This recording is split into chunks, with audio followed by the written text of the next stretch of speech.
So, you've watched this year's Sapphic Christmas film offerings, Last Xmas by Unsolicited Project and The Holiday Club from Tallow and Alexander Swarrens, both of which I reviewed earlier this month, link in the title cards. And you've also rewatched your faves from previous years, but your hunger for queer holiday-themed content is simply not satisfied. You want something new. Well, today I am doing 3 mini reviews from films that have lesbians in them that you have probably not heard of. But they are there and they aren't hiding.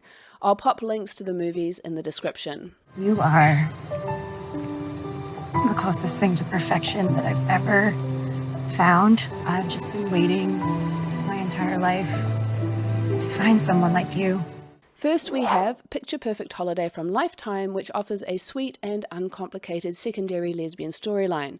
It's about a photographer, Gabby, who has made a name for herself doing freelancing fashion work. One of her major clients, a fashion magazine, is on the hunt for a new in-house photographer, and when she asks about the job, she's told she needs to prove that she can bring more warmth into her photography, and that she should attend this Christmas photography retreat to prove she has the goods. When she arrives, she finds that her cute rustic cabin has been double booked with a devilishly handsome man, Sean, and you can guess exactly where this goes. Now, for the gay stuff. On the first day of the photography retreat, she bumps into an old friend from her photography school, Danny, who is also attending with her girlfriend, Amelia. The 4 of them get grouped together to go about photographing Christmas in an idyllic little town and its surrounds, and both of them independently reveal that they want to propose to the other, except they can't seem to find the perfect spot. It's an opportunity for Gabby and Sean to bond together to help the Sapphic ladies out, helping to bring them closer together, which of course is the main point of the movie. Is the film any good? It's decent. I've certainly seen worse, even if the plot is stretched very thin. It's certainly better than some of the gayer Christmas outings that I've seen. It's very predictable and of course centers mostly around Gabby and Sean, but the Sapphic ladies are a solid second in terms of story, and the fact that their presence was used as a way to get Gabby and Sean to conspire together was really quite cute. It's also just lovely to see them existing so casually and being supported by the straight characters with nary a blink of an eye. The fact that Danny and Amelia have lived out of a converted van feels just so gay of them, and that got a chuckle out of me. You may recognize the actress who plays Amelia as she played the love interest in last year's Christmas film from Tallow, A Holiday I Do, that I reviewed on my Patreon.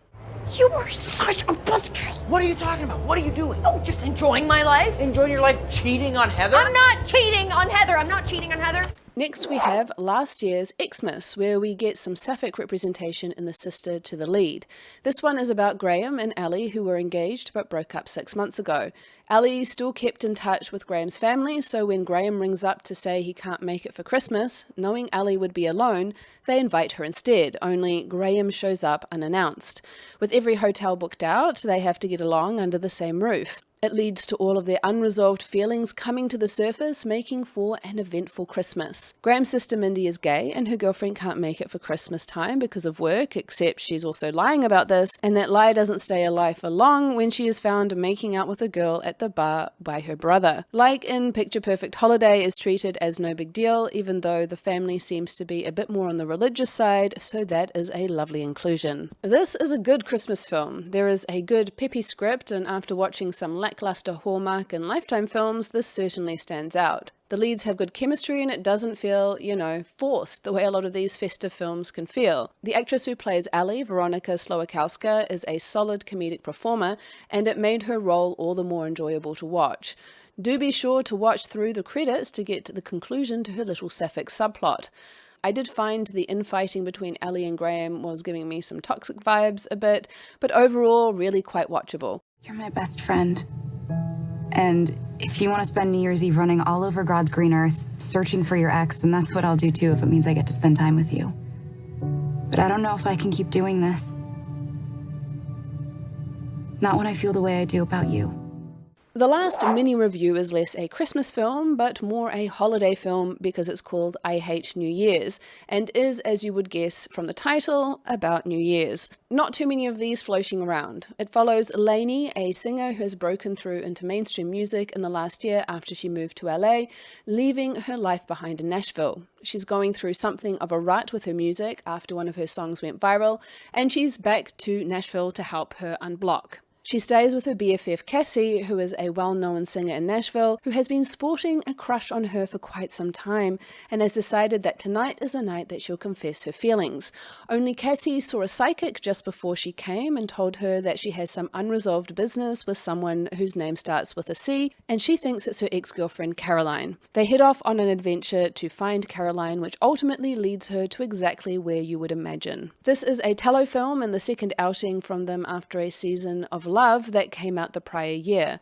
It was enjoyable. I was impressed with the music they used, as low-budget affairs like these don't tend to have the best soundtracks, but they managed to pull out some songs that were well-produced. So that helped to create a sense that these two ladies, who clearly were playing and singing these songs, and had some lovely voices on them, could actually be famous singers. Sometimes these kinds of premises stretch credibility a bit. This is one of the highlights. I thought the leads turned in a solid performance and they had some good organic moments between them. If you're looking for something that is less all-in-your-face Christmas but still feels like a holiday season film, and if you enjoyed A Season of Love, then I do recommend this.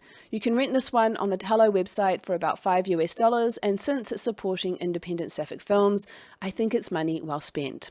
In case you haven't seen my other videos on sapphic Christmas films, I have a playlist on the screen for you which will run you through what I would say are the best options currently available, so do check that out, and I wish you a very Merry Christmas, lady lovers.